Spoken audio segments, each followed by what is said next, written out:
Last 5 seconds. Ready, start. The intention of Parliament is evident from a combined reading of the first proviso to section 19, which uses the expression endeavour. With the subsequent provisions, the third proviso mandates that the extended period can be granted only for 1 month after reasons are recorded in writing. There is no further extension. The fourth proviso, which empowers the central government to prescribe necessary guidelines for ensuring the mandate, may also be noted in this regard. It can thus be concluded that Parliament intended that the process of grant of sanction must be completed within 4 months, which includes the extended period of 1 month. However, non-compliance with a mandatory period cannot and should not automatically lead to the quashing of criminal proceedings because the prosecution of a public servant for corruption has an element of public interest having a direct bearing on the rule of law. This is also a non-sequitur.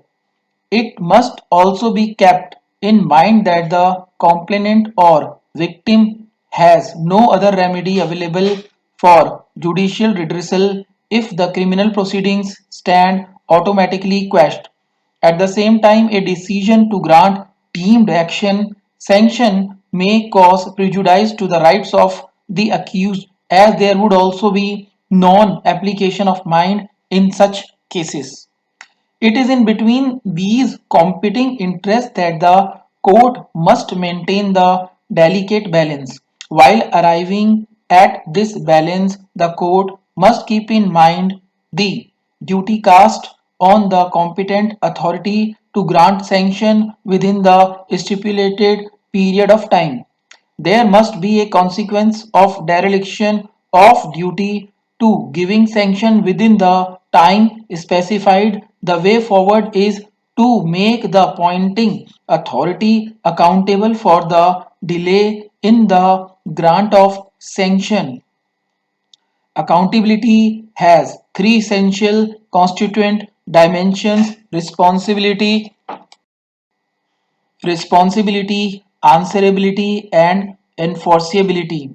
Responsibility for grant of sanction for prosecution of a public servant under Section 19 of the PC Act is always vested in the appointing authority. Identification of appointing authority is always clear and straightforward.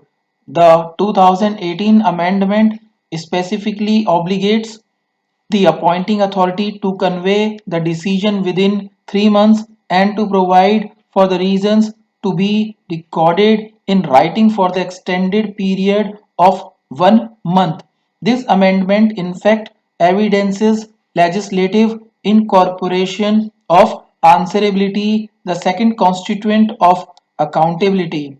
For enforceability, Parliament has expressly empowered the Central Vigilance Commission under Section 8(1)(f) of the CVC Act to review the progress of the applications pending with the competent authorities, and this function must take within its sweep the power to deal with the consequences of failure of the competent authority to comply with its statutory duty.